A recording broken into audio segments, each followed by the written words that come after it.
One area where there's a huge amount of debate at the moment is in relation to commodity murabahas, Tawarruq. Now, this is a form of murabaha, as the name implies. A trade murabaha, as I like to call it, is where the customer really wants a piece of equipment, let's say a crane, and then the Islamic institution will go and buy the crane from the supplier for, let's say, £50,000. It will then immediately sell the crane to the customer, so the customer takes title and possession of the crane for, say, £60,000, with that payment deferred for, so say, 3 months or 6 months. Now, the commodity murabaha is an extension of this type of structure. Here the asset, though, is a commodity, usually a form of metal, let's say platinum, although there is now another type of murabaha that you see quite commonly used where the asset is shares. But in any event, the Islamic financier will approach a broker and buy, let's say, £10,000 worth of platinum. It will then immediately sell that £10,000 worth of platinum to the customer, say for £15,000. And that payment is due to the Islamic financier in, say, 6 months' time. The customer then immediately sells the platinum to another broker for spot for £10,000. The end result is the customer ends up with £10,000 minus the broker's fees. Now, this is the type of murabaha, the commodity murabaha, has caused a lot of anxiety amongst some Islamic scholars over the years. Now, the debate with regard to commodity murabahas has intensified in the last few months, and one of the reasons for this is that a couple of months ago in Sharjah, United Arab Emirates, there was a meeting of the OIC, the Organisation for Islamic Conference. Now, this body looks at various issues that affect Muslims around the world. Now, at this meeting they decided to look at some issues relating to Islamic finance, and one of those issues was commodity murabahas. They decided that this type of product was not Sharia compliant. Now, this actually follows on from some other earlier rulings, including the Refika Fiqh Academy, who also reached the same conclusion.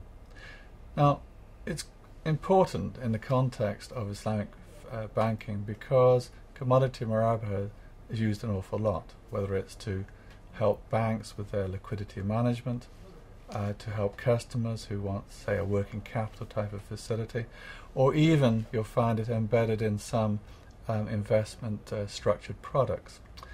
So this obviously has caused a further debate within the Islamic banking community. IOFI has also looked at it, and they have issued a standard in the past, and they have raised concerns about the use of organised Tawarruq. Now, what are the issues here? Why are people raising problems with this type of product? Well, it really goes down to the basic intention of the parties, because here the reality is the bank knows, and so does the customer, that the customer does not really want platinum or whatever method is being used as the basis of a commodity murabaha. What the customer wants is cash, is money. So the view is that because everyone knows this is the real intention of the parties, this actually amounts to a sort of loan with elements of riba, of interest. Now, traditionally, the view of a murabaha being used by a customer to acquire an asset, and then if he decided, I bought the wrong thing, or I've used it for a bit and I don't want it anymore, and then selling it and ending up with cash in his pocket, now that's sort of okay. The concerns that are being raised are in relation to this organised Tawarruq, this systemised use of commodities to generate a murabaha contract in order to generate cash at the end of the day for the customer. Now, while many scholars do recognize there's a problem with this, many nonetheless feel that at the moment it still has to be part of the Islamic financial industry's package. So they are approving it on the grounds of necessity, because in their view there is no viable alternative at the moment. The scholars that are against commodity murabaha disagree with that view. Other scholars take the view that as long as the form of the documentation and the structure is on the face of it in compliance with the Sharia, then it's okay.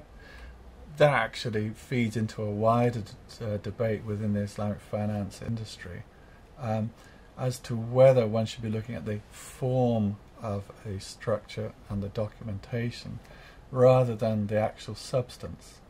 So, as I said, this is a wider debate that's currently going on within the industry. So there are issues here. In my view, this product will continue to be made available because it accounts for a very significant percentage of Islamic finance transactions at present. But nonetheless, I think all scholars do recognize that it's something that needs to be addressed and that further research needs to be undertaken to come up with viable products to replace commodity murabaha.